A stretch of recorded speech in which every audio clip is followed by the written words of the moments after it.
SP কে এই ঘোষণা দেওয়া উচিত। অস্ত্র নিয়ে আওয়ামী লীগের সন্ত্রাসী দেখানো, ওরা বাংলাদেশের মানুষ না, ওরা ভারতের মানুষ, ওরা বাপের বাড়িতে চলে যাবে। ওদের মারে যেখানে নিয়ে গেছে সেখানে কি নাকি ভাঙিয়া ফেলবে রাস্তায়। খুব বাজে ভাষা, এটা বললাম না নাজমুল, যেটা তুই লিখেছিস কার ওইটা ভাঙবি, ওইটা তোর মা বোনদের ওইটা ভাঙা হবে।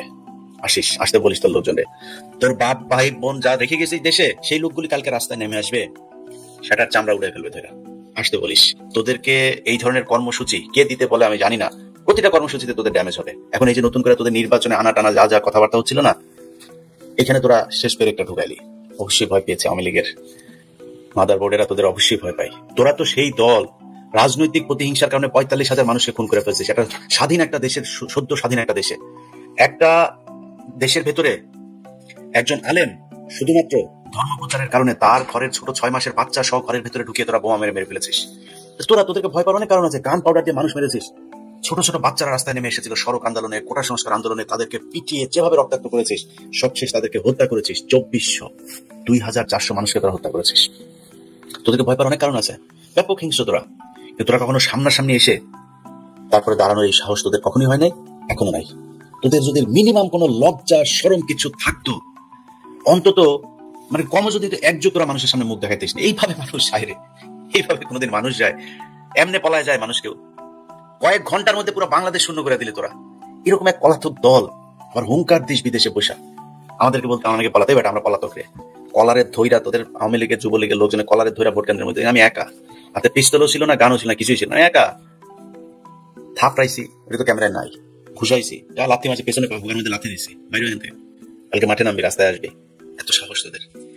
যদি কালকে তোরা রাস্তায় নেমে দেখাইতে পারিস 500 মানুষ এক জায়গায় হয়েছিস এবং সেখানে 5 মিনিট ছিল, তোরা সেভাবে মিছিল করিস, মনে হয় দৌড় প্রতিযোগিতা।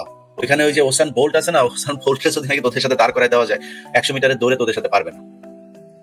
তোদের এত ভয়ঙ্কর রকমের দৌড় তোরা দিস, টাকা পয়সা দিয়ে কিছু মাইনারটা নিয়ে বাংলা কি হলো, কিছুক্ষণ জিনিস নাই।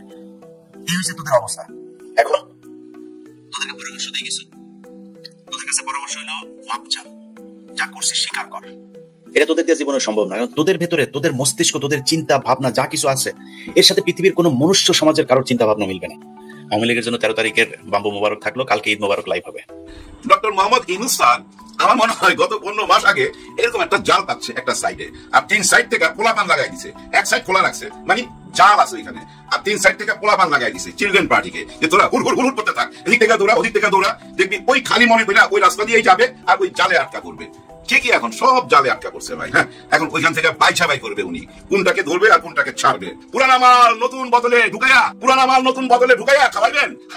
এর মধ্যে একটা কথা মনে পড়ে গেল, এক মাতালে বুঝছেন মাছ পাইতে নেশায় পাইছে, এখন মদ খুঁজা পাইতেছে না। ও করছে কি জানেন, মদের মালিকরে ফোন দিছে, দোকানের মালিকরে ফোন দিয়ে বলতেছে সকাল 9টার সময় দোকান খুলবেন। দোকানদার বলছে সকাল 9টায়, বুঝা রাইখা দিছে। আবার 5 মিনিট পর ফোন দিছে, ফোন দিয়ে বলতেছে দোকান 9টার সময় খুলবেন। মালিক তো ভাই মিজাজ খারাপ হয়ে গেছে, বেটা তোর কইলাম না সকাল 9টার সময়। স্যার মিজাজ খারাপ করেন না, আমি তো আপনার দোকানের ভিতরে আটকা করছি, যার জন্য জিজ্ঞাসা করতেছি কয়টার সময় খুলবেন। ওইটা ফোনটা কাইটা দিছে। মালিক তাড়াতাড়ি ভাই চাবি নিয়ে দোকানের দিকে দৌড়, আচ্ছা দোকান খুলে দেখে যে না কেউ নাই। হায় কি ব্যাপার, আমার তাহলে কে ফোন দিল? দোকানটা আবার বন্ধ করতে যাবে যখন, তখন দেখে পিছনে একজন কাস্টমার দাঁড়ায় বলতেছে দোকান যখন খুলছিনি একটা বোতল দিয়ে দেন। আসলে ওই লোকটাই ফোন দিছে, কতটা চালাকি করে দেখেন দোকান খুলাইছে এবং ওই মাছ ব্যাগে বোতল নিয়ে নিছে। দেখছেন, বুদ্ধি থাকলে বাপেরও বাপ ডাকতে হয় না। আজকালকার পোলাপান তো এরকমই, বাপের ভাই হুক্কা হান। আজকালকার পোলাপান এই টাইপের পোলাপানের সাথে ভাই পারবেন না। এবার আসি লকডাউন। হ্যাঁ ভাই লকডাউন, ওই করোনার সময় শুনতাম না লকডাউন, সেই লকডাউন আবার ঢাকা শহরে চারিদিক থেকে ঢিলা বানাইছে তো ঢাকা শহর। ওনারা খায় দিবে ঢাকা শহর, ওনাদের নেতা কর্মী সবাই সোশ্যাল মিডিয়াতে ঝাঁপায়া করছে, আর এদিক দিয়েও ভাই পুলিশ বিজেপি ঝাঁপায়া করছে, যেখানে পাইতেছে ওইখানেই একদম লাল করে দিতেছে। ভাই ব্রাদার ঘাবড়াবেন না, এটা কোনো নতুন দৃশ্য না, কিন্তু রায়ের সময় এরকম দৃশ্য আপনারা আগে দেখছেন। একটু খেয়াল করে দেখেন, যখনই জামাত ইসলামের কাউকে ফাঁসি দিত, যেদিন ফাঁসির ডেট থাকতো অথবা যেদিন রায়ের ডেট থাকতো, সেদিন কি দেখেন নাই এইভাবে ঢাকা শহর ঘেরাও করে ফেলতো পুলিশ, র্যাব, বিজেপি, চারিদিক থেকে ঢাকা ব্লক করে দিত ওই রায়ের দিন অথবা ওই ফাঁসির দিন। এগুলো কি ভুলে গেছেন? আপনাদের মনে নাই আল্লামা সাইদি হুজুর যেদিন মারা গেল, ওনার লাশ যেদিন বের করলো জেলখানা থেকে, ঢাকা শহরে ওনার কোনো জানাজা করতে দেয় নাই, এবং পুরো ঢাকা শহর শুধু লকডাউন না ভাই, কারফুর মতো অবস্থা করে ফেলাইছিল। তো পুরো ঢাকা শহর ঠিক একই অবস্থা এখন যে অবস্থা দেখছেন। আল্লাহর ভাই, দুনিয়ার ভাই, সেম দৃশ্য এখন। আন্তর্জাতিক বিচার ট্রাইব্যুনালের রায়ের সময় যা আমরা এখন দেখতেছি, অতীত তাই দেখছি। এই আন্তর্জাতিক বিচার ট্রাইব্যুনাল শুরু করছিল কে জানেন? বঙ্গবন্ধু শেখ মুজিবুর রহমান সাহেব এটা শুরু করছিল। এই আন্তর্জাতিক বিচার ট্রাইব্যুনালের যে আইডিয়াটা, এটা হলো ডক্টর কামাল হোসেন এবং আরো দুজন ছিল ওনার সাথে, ওনারাই এই আইডিয়াটা দিয়েছিল এবং এটাতে বিচার কার্য শুরু করছিল। একটা টাইমে এটা ঝিমায় পড়ছিল, তারপরে 2010 সালে এটা ঝাড় ফোক কইরা ঝাইরা মুইছা আবার শেখ হাসিনা শুরু করলো এবং এই বিচার ট্রাইব্যুনাল থেকেই ফাঁসি দেওয়া হয়েছে। সেম বিচার ট্রাইব্যুনাল, ওনার তৈরি বিচার ট্রাইব্যুনালে ওনার রায় আসতে যাচ্ছে, আর রায় আসার আগে উনি যা যা করতো এখনো তাই হচ্ছে। দেখেন ভাই, উপরালার কি নীলা খেলা। আপনাদের মনে আছে 2023 সালে এই নরসিংদী স্টেডিয়ামে শেখ হাসিনা ভাষণ দিছিল, তখন কি বলছিল? ওই বেটা বাংলাদেশে আয়। কাকে বলছিল? তারেক রহমানকে। আরো কি বলছিল? এই যে বাসে আগুন দেশ, এখানে আগুন দেশ, এবং এই আগুন নিয়ে উনি ওনার আওয়ামী লীগের কর্মীদেরকে বলছিল যাদের যেখানে পাইবা ধইরা ওই আগুনের মধ্যে ফেলে দিবা, আগুন দিয়া পোড়াইয়া দিবা, যারা বাসে আগুন দিবে তাদের ওই বাসের আগুনের মধ্যে পোড়াইয়া দিবা, তাইলে বুঝতে পারবে আগুনের জ্বালা কেমন। 2023 সালের 12ই নভেম্বরে এই নরসিংদী স্টেডিয়াম থেকে এই বক্তব্য উনি দিয়েছিলেন। আজকে দেখেন 2025 সালের 13ই নভেম্বর আবার একই কথা বলতেছে। এখন ওনার কথা অনুযায়ী ওনার যে কর্মীরা যারা এই অপকর্ম করতেছে তাদেরকে ধরে ওই বাসের আগুনে ফেলে দেওয়া উচিত না? ওনার কথাই তো, উনি তো বলছে বাসের আগুনে হাত পোড়ায় দিতে, তাহলে আগুনের জ্বালাটা বুঝবে। এখন ওনার কথা রাখতে গেলে তো ওনার কর্মীদের হাত পোড়ায় দিতে হয়। চিন্তা করেন, আমার তো মনে হয় ডক্টর ইউনূস স্যারকে মেরে ফেলার জন্য ওরা হাজার হাজার কোটি ডলার অলরেডি মার্কেটে খরচ করছে ভাই, খরচ করছে। হ্যাঁ ভাই, মেরে ফেলতে পারে, এই টার্গেটই তো তারা আগাইতেছে। কিন্তু এভাবে কি দেশটা আগাবে? না, এভাবে আগাবে না। সমস্ত শয়তানির রাস্তা বন্ধ ভাই। ওই যে প্রথম বললাম না, জাল পাইতা পোলাপান লাগাই দিছে, পোলাপান হুর হুর হুর হুর কইরা এক জায়গায় নিয়ে ঠেকাই দিছে। পুরা দেশের সমস্ত রাজনীতিবিদরা ভাই ওই জালে আটকা পড়ছে। কি সুন্দর ভাবে দেখেন, চা নাস্তা খাওয়ায়া নিজের সাথে সফর সঙ্গী বানায়া নিয়ে যায়, আবার আইনা ছাইরা দেওয়া, আবার বলা যে ওনার মধ্যে আমরা জিয়াউর রহমানকে খুঁজে পাই, জিয়াউর রহমানের ছায়া আছে ডক্টর ইউনূস স্যারের মধ্যে। আবার বলি যে প্রতারক প্রতারক, মানে আধা পাগল বানায় দিছে। কারণ ওই যে জালে আটকা পড়া সবাই ছটফট করতেছে। এখন উপায় কি? উপায় একটা আছে ভাই, উপায় একটা আছে। সেটা কি জানেন? সিদ্ধান্ত দিয়ে দেওয়া, ডিসিশন দিয়ে দেওয়া। মনে রাখবেন, নেতা সেই যে সিদ্ধান্ত দিতে পারে, হোক সেটা ভুল সিদ্ধান্ত, হোক সেটা বেঠিক সিদ্ধান্ত, কিন্তু সিদ্ধান্ত দিতে হবে। সিদ্ধান্ত নিয়ে যদি গবেষণা করতে থাকে, ইনডিসিশনে ভুগতে থাকে, তাহলে ভাই সে নেতা না, তাকে নেতা বলা যায় না। যেমন ধরেন তারেক রহমান সাহেব সিদ্ধান্তই নিতে পারতেছে না গত 1.5 বছরে দেশে আসবে কিনা। ওনার একটা সিদ্ধান্ত নেওয়া উচিত ছিল, হোক সেটা ভুল সিদ্ধান্ত, যদি চলে আসতো অন্যরকম ফলাফল হইতো, কিন্তু এখনো সিদ্ধান্ত নিতে পারতেছে না। সেম কি ডক্টর মোহাম্মদ ইউনূস স্যারও কোনো সিদ্ধান্ত নিতে পারবে না? উনি কি শুধু যমুনাতে বসে থাকবে, যমুনারই লন্ডন বানিয়ে চুপচাপ বসে থাকবে? তা তো হয় না, সিদ্ধান্ত দিতে হবে। সিদ্ধান্ত সময় চলে আসছে, রায়টা ঘোষণাটা দেন, তারপরে সিদ্ধান্ত আসবে। আর এই সিদ্ধান্ত কে মানলো কে মানলো না কিচ্ছু যায় আসে না। এটা একটা বিপ্লবী সরকার, বিপ্লবী সরকার যেটা সিদ্ধান্ত দিবে সেটাই হবে, হোক না দেরি। যে যখন ঘুম থেকে উঠে তার জন্য তখনই তো সকাল, আমাদের জন্য এখন সকাল ভাই, এখন সকাল। জেগেছে জনতা, জেগেছে দেশ, পথ হারাবে না বাংলাদেশ।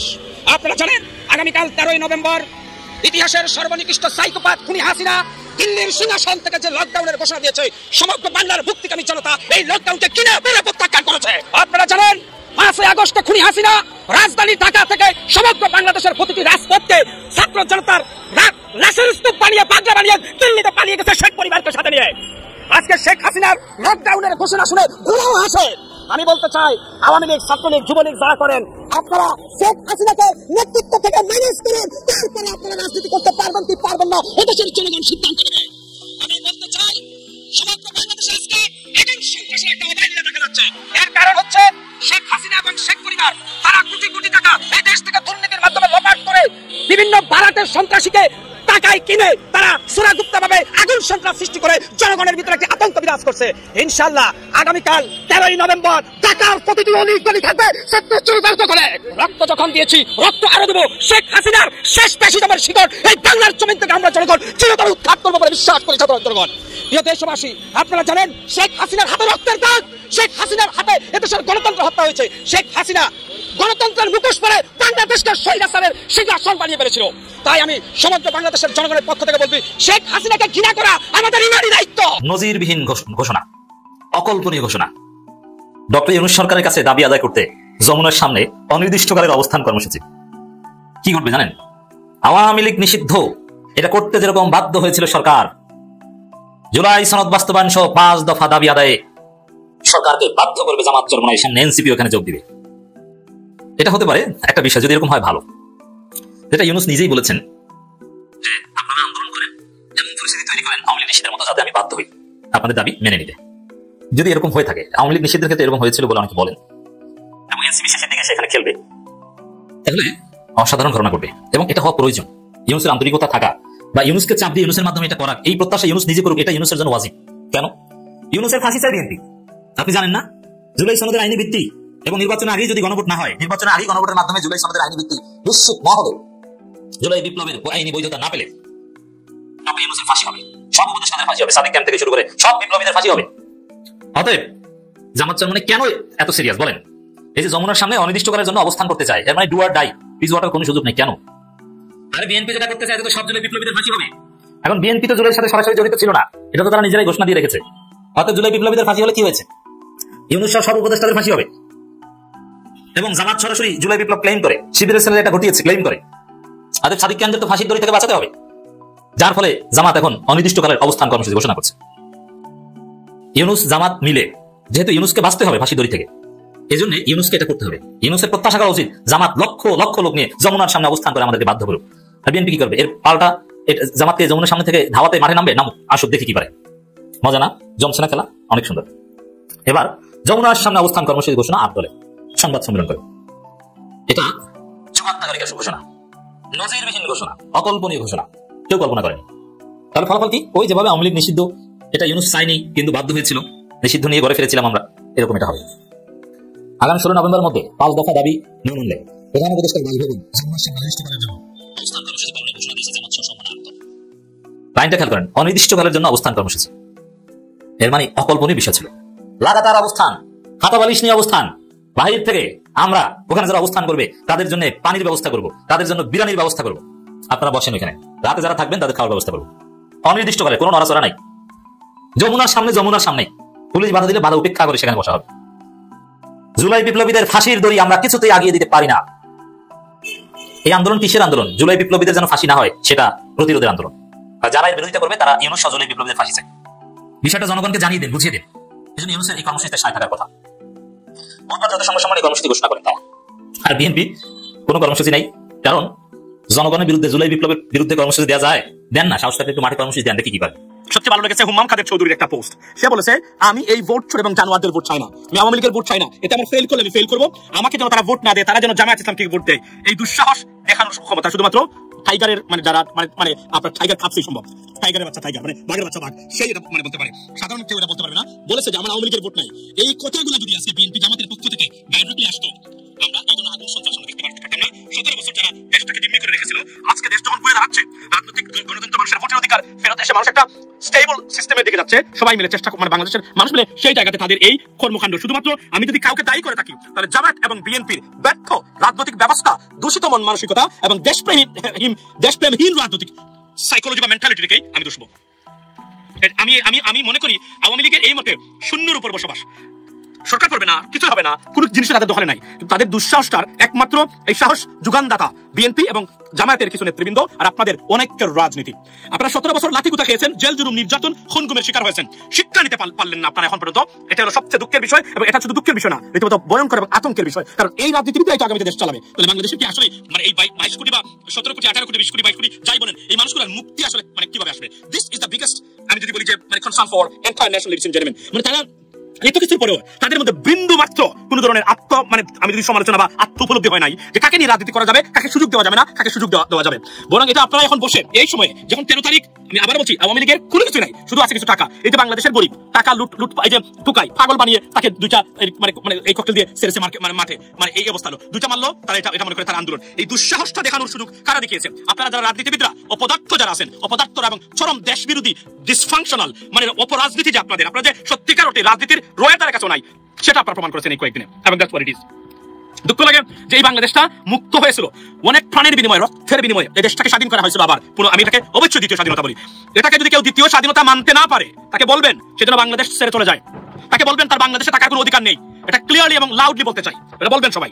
এটা অবশ্যই দ্বিতীয় স্বাধীনতা। এটা উপলব্ধি করে যদি করতে পারে না কোনো রাজনীতিবিদ, তার রাজনীতি করার অধিকার বা সুযোগ থাকা উচিত নয় বলে আমি মনে করি। That is the bottom line. জুলাইকে মেনেই আপনাকে রাজনীতি করতে হবে। আমি জুলাইকে 71 সাথে নিতেছি না, কিন্তু বর্তমান প্রেক্ষাপটে জুলাইকে যারা রিজেক্ট করবে, অস্বীকার করবে, এরা ভারতীয় দালাল, এরা আওয়ামী দালাল, এরা টকশুতে বসে লম্বা লম্বা কথা বলে এই দলের ব্যানারে ওই দলের ব্যানারে। বি কেয়ারফুল, এদেরকে খোঁজ রাখবেন। এরাই ধ্বংসের কারিগর, এরাই বাংলাদেশকে বিপজ্জনক অবস্থায় ফেলে দেওয়ার কারিগর। এদের সম্বন্ধে সচেতন থাকবেন। লেডিস এন্ড জেন্টলম্যান, এটা হচ্ছে আমার বক্তব্য আপনাদের সবার।